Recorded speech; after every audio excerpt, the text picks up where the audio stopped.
இப்ப சோசியல் மீடியால இருந்து நம்ம தளபதி படம் இப்ப ரீசெண்டா ஜனநாயகன் படம் ரட்சணத்து இயக்குறாப்புல. ஆனா இந்த ஒரு படம் ரீமேக்கு அப்படின்னு எல்லாரும் சொல்றானுங்க. அப்படி அப்படி என்ன படத்த ரீமேக்கா எடுக்குறானுங்க அப்படின்னு சொல்லிட்டு நம்ம சர்ச் பண்ணி பார்த்தா, நம்ம எப்படி சொல்றது 2023ல ஒரு படம் ஒண்ணு வந்திருக்கு. அது என்ன படம்? பகவந்த் கேசரி அப்படின்னு ஒரு படம் ஒண்ணு வந்திருக்கு. இதுல யாரு ஹீரோனா நம்ம ஜெய்பாலையா உக்காலவலி.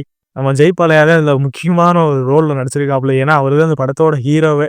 இந்த படத்தலாம் பார்த்து எச்சி வினோத் ரீமேக் பண்ணுவாப்புல அப்படின்னு நமக்கே தோணுச்சு. ஏன்னா படமும் சொல்லப்போனா ஒரு எப்படி சொல்ற ஒரு கதையே இல்லாம தான் ஒண்ணு வச்சிருக்கானுங்க. இது எல்லா படத்துலயும் வர மாரி தான் இந்த ஒரு கதைய போட்டு வச்சிருக்கானுங்க. இந்த பகவந்த் கேசரிய போய் ரீமேக் பண்ணி நம்ம ஜனநாயகன் படத்த எடுத்து வச்சா என்ன ஆகும் அப்படின்னு நமக்கே தோணுச்சு கைஸ். கண்டிப்பா சொல்றேன் இந்த படத்தெல்லாம் எடுத்து வச்சா எப்படி சொல்றது ஆடியன்ஸ் எவனுமே உட்கார மாட்டாங்க. ஆனா தளபதிக்காண்டி உட்காருவானுங்க.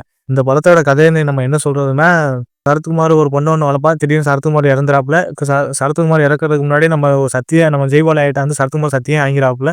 எதனாலன்னா என் பொண்ண நீ ஆர்மில எப்படியாவது சேர்த்து அவள நல்ல நிலைமைக்கு கொண்டு வரணும் அப்படின்னு சொல்லுவாப்புல. ஆனா நம்ம சரத்குமார் பொண்ணுக்கு வந்து ஆர்மில சேர்க்கறது விருப்பமே இல்ல.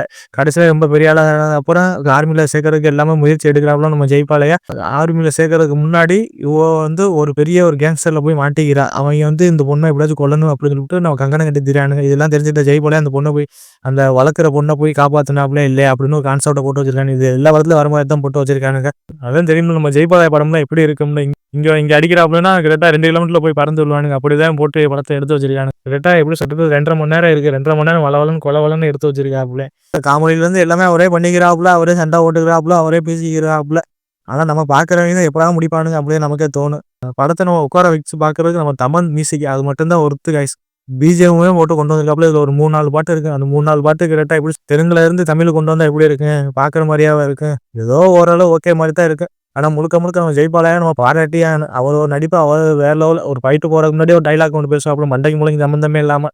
சிரிக்கிறதா ஒரு பக்கம் எப்படா முடிச்சு போங்கடா அப்படின்னு நமக்கே தோணும்.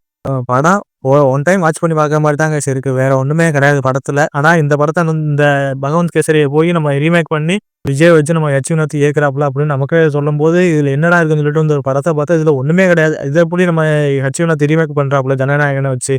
தயவுசெய்து இதெல்லாம் ரீமேக் பண்ணாத தலைவா எச் வினோத் உன்னத்தாயா வேணாமியா அந்த படமே நமக்கு வேணாமியா அப்படின்னு நமக்கே தோணுச்சு. இந்த பகவந்த் கேசரி தயவுசெய்து சொல்றேன். இதெல்லாம் எப்படி சொல்றது? கொஞ்சம் ஏதாவது துப்பாசனாவது மனநல கோளாறு மாதிரி இருந்துச்சுன்னா போய் இந்த படத்தை போய் பார்க்கலாம். வேற ஒண்ணுங்க சொல்றதுக்கு எதுவுமே கிடையாது.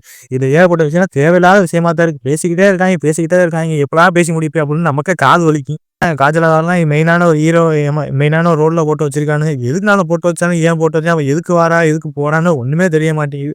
அதுல ஏகப்பட்ட பேர் அப்படித்தான் வாரானுங்க. எதுக்கு இப்படியே பேசுறாங்க, புகழ்ந்து பேசுறாங்க. அதுல நம்ம ஜெய்பாலையா ஒரு டைலாக் ஒன்று சொல்லாப்புல, காதுக்கு நடுவுல எதுக்கு மூளை இருக்கு அப்படின்னு சொல்லுவாப்புல.